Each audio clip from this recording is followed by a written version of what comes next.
What's up, guys? Welcome back to the channel. So we're back today working on this 335D, continuing this build series for this car. We are going to be dealing with doing front and rear coilovers on this car today. I noticed, you probably noticed a little change of scenery here. We're in a different shop. It's actually a friend's shop that I'm borrowing to do this. You can do this job on the ground in your garage or in your driveway at home. I find it easier to be able to do this on a lift. I have access to a lift, so I'm going to use it. So today we're going to be putting these Megan Racing coilovers on this car. I'm going to walk you through everything that's got to come apart in order to do this and let you know if there's any little tips or tricks or any, hard spots when you're going to do this job. So let's get started. All right, so we're going to start with the front of the car while we're doing this. First thing that you're going to do if you're doing the fronts on your car is you're going to have to take all of this cowling out. I actually don't have to take all this cowling out. I just find it easier when going back together. I'll explain that. You have to take these strut brace bars off on either side in order to get to the screws that hold the strut in up top.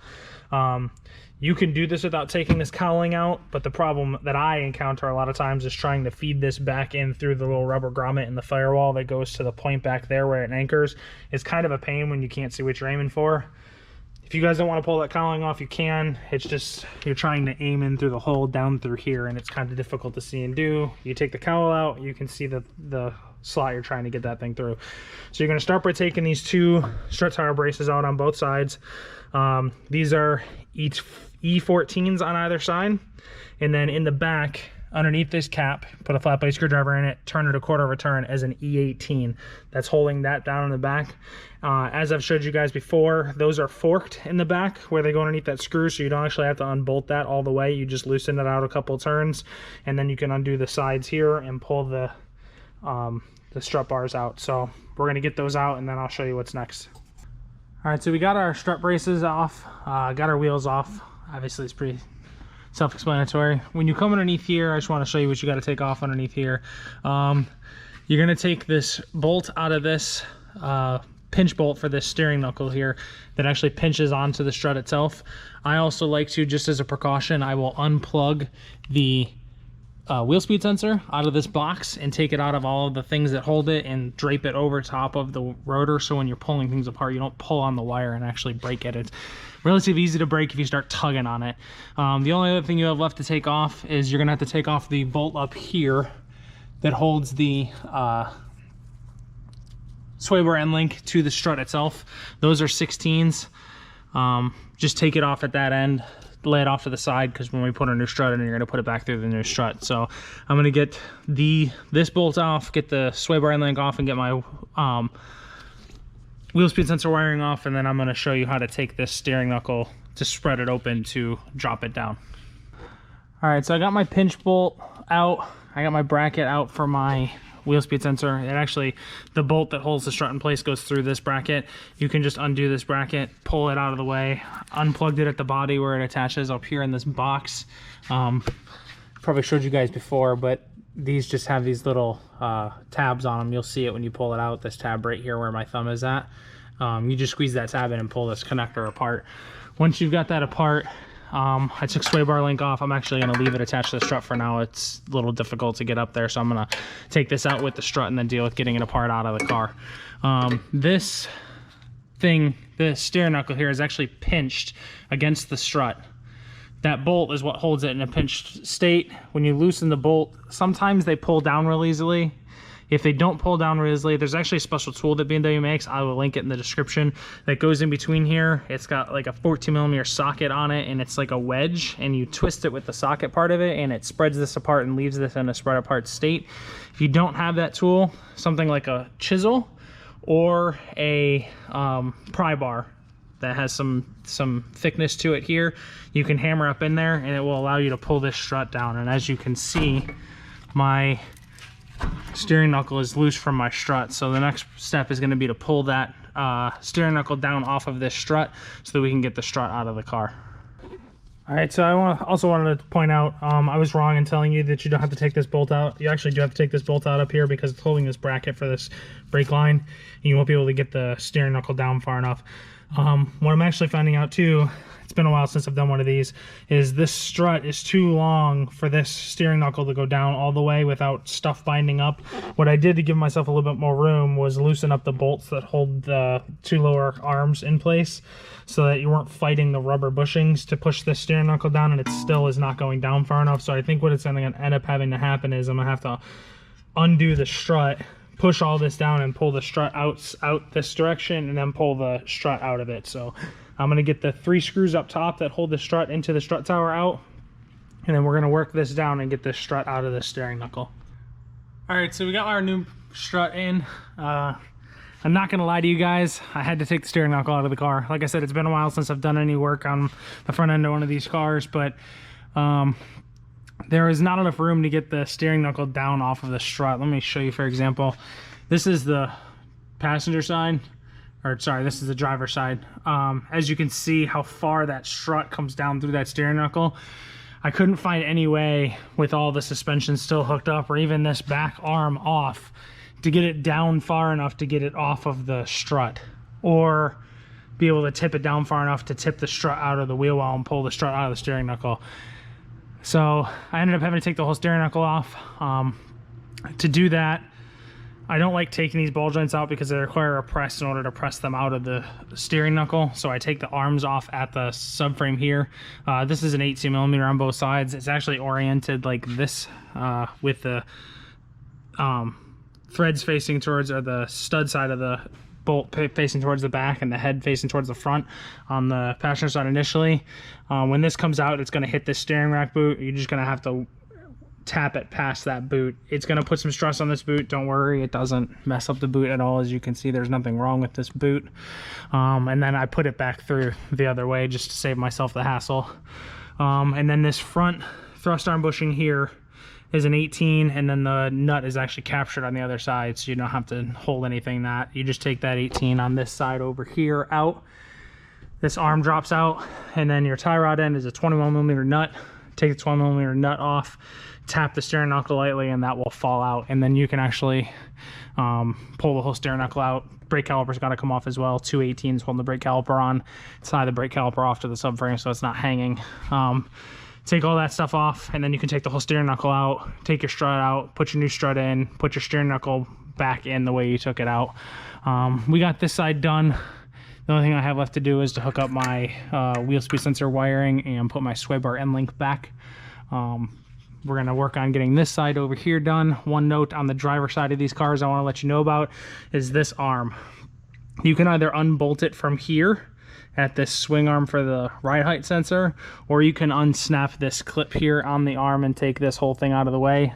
I don't like messing with this clip because it's kind of hard to get it to go back together, so I actually take the 10mm nut out of this side of this thing and swing this arm off and take this arm off with this control arm.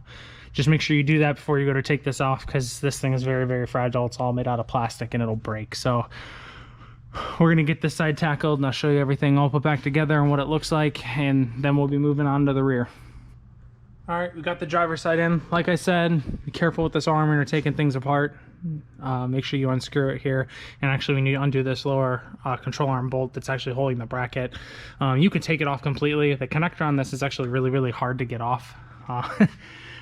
It's just years of it being underneath the car. It gets a little bit of grit stuck in it, and it doesn't come off very easily. I'm gonna end up breaking tabs off of it and stuff like that trying to take it off, so I usually just leave it connected if I can. Got everything put back together. Don't forget to load your suspension up to ride height on both sides.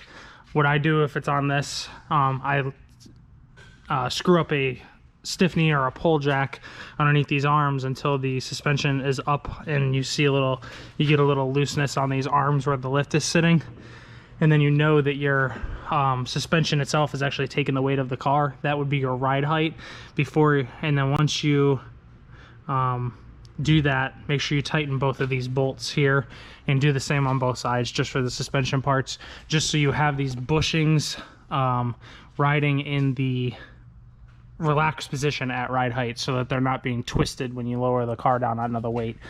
So we got the front done, like I said, both sides. All I got left to do over here is put the sway bar end link back in and put this bracket for this brake hose. So we're going to come to the back. The back is relatively simple as well. As far as the spring goes, the shock is actually going to be the harder part because the top mount for the shock is actually through the body of the car and into the trunk. To do this rear spring, you're going to undo your shock bolt here on both sides, and then undo your bolt here and loosen this bolt here, and this lower arm will swing down and your spring will come out. When you go to do this, make sure that you're supporting this arm with either a jack stand or if you're on a lift with a pole jack to prevent this from unloading, because the spring actually still has some tension on it even though the weight of the car is not on it. So put a jack here, take your bolt out, take this bolt out here, let your arm swing down, swap your coil springs out. I'm going to get this all torn apart, and then I'm going to show you what has to come apart in the trunk in order to take this shock out. So let's get this all torn apart for now. All right, so I realized to this point I've not really explained to you guys. I just was tearing things apart. Lower control arms up in place, coil spring still in place. You're going to take the two E12s that are here on the bottom of this arm on either side where my thumbs are at right now, that hold this coil or the shock bracket into the control arm. Loosen those, or take them out completely actually. You're going to loosen and take out this bolt that goes through and holds the control arm to the steering knuckle.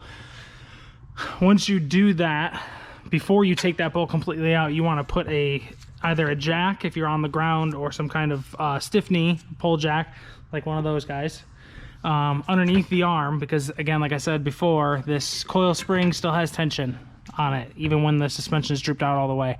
So support the underside of your arm, take this bolt out, and then you're going to want to lower that stiff knee or your jack down and let this control arm swing down so that you can get your coil spring out.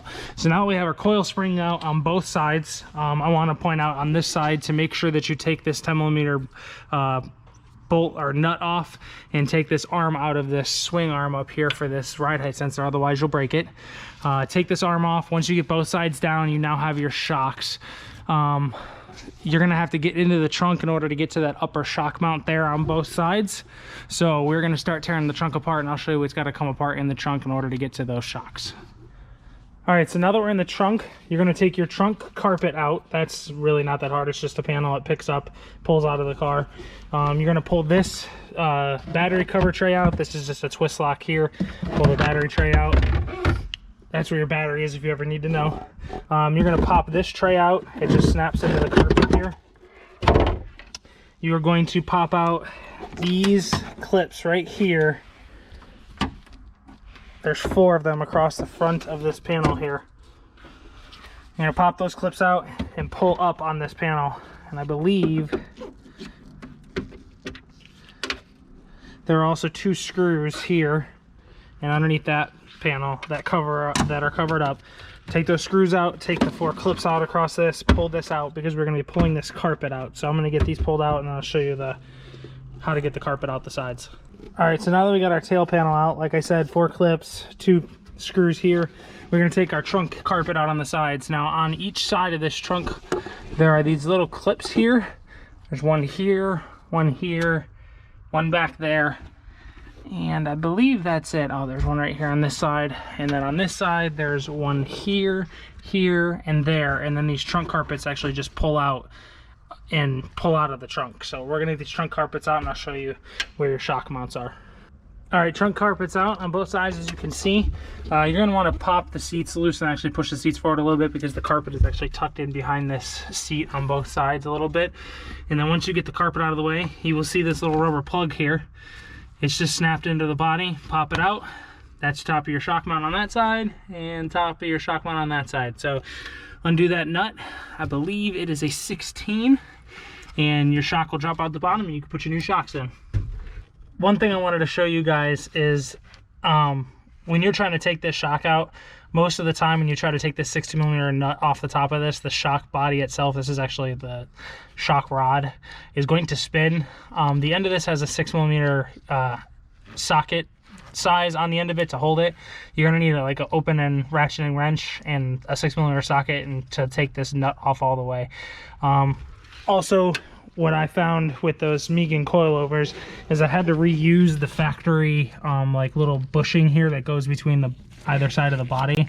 The new Megan shock had a plate that's flush up against that rubber bushing there, and then the shock had a new sleeve that pushed through the factory 2 bushings on either side and was able to retighten. I'll show you in here. There's another bushing underneath this plate right here that is the factory bushing that I sandwiched between the 2 plates that come on this new Megan shock. So that factory bushing is actually sandwiched in between these 2 plates here. So when you're going back together, just make sure that you use that factory bushing. These obviously don't have replacement bushings. So we're going to get this side swapped out, and then I'm going to show you how to put the coilovers up in place and underneath the car.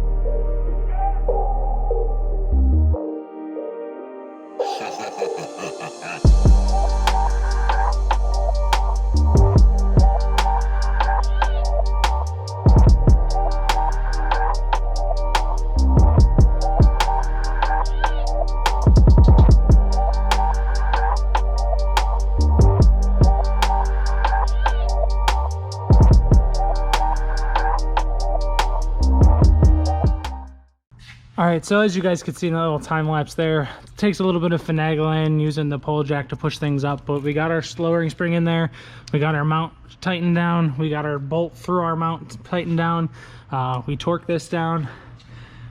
Make sure when you're doing this on the rear of your car that you loosen all of your bushings, anything that has rubber bushing, when you have it preloaded. So preload it up until you take the weight off of that arm, or you take the weight off of the jack stand that you're on, and the weight is being supported by the suspension itself, and then loosen all of your bolts that have rubber bushings through them, and you'll see and hear those bushings will actually like rotate to a new position because they were bound up in that new lowered position since we're lowering the car. So you want to loosen all your bolts, and that it's called clocking them. You want to loosen all your bolts, reclock all your bushings, and then tighten everything back down and torque it to spec. Obviously this car's going to need an alignment now that we're done lowering it, but we'll worry about that at a later date. As of right now, we got this side put back together. I just have to finish putting this side back together and we will be done with this job. All right, so we got all the lowering springs installed on this thing all around. As you can see, it looks pretty good. Probably going to require a little bit of adjustment. We're going to drive the car for a little bit and let the springs settle out, and then we will worry about adjusting the ride height all the way around once the springs settle out. If you guys have any questions about putting springs, lowering springs on this car, doing any of this work that I did, please comment down below. Be sure to answer any of your questions. If this video helped you guys do your lowering springs, whether it be the same brand that I'm using or any other aftermarket one, please like the video. I would appreciate it if you guys would subscribe to the channel, and I'll see you guys later.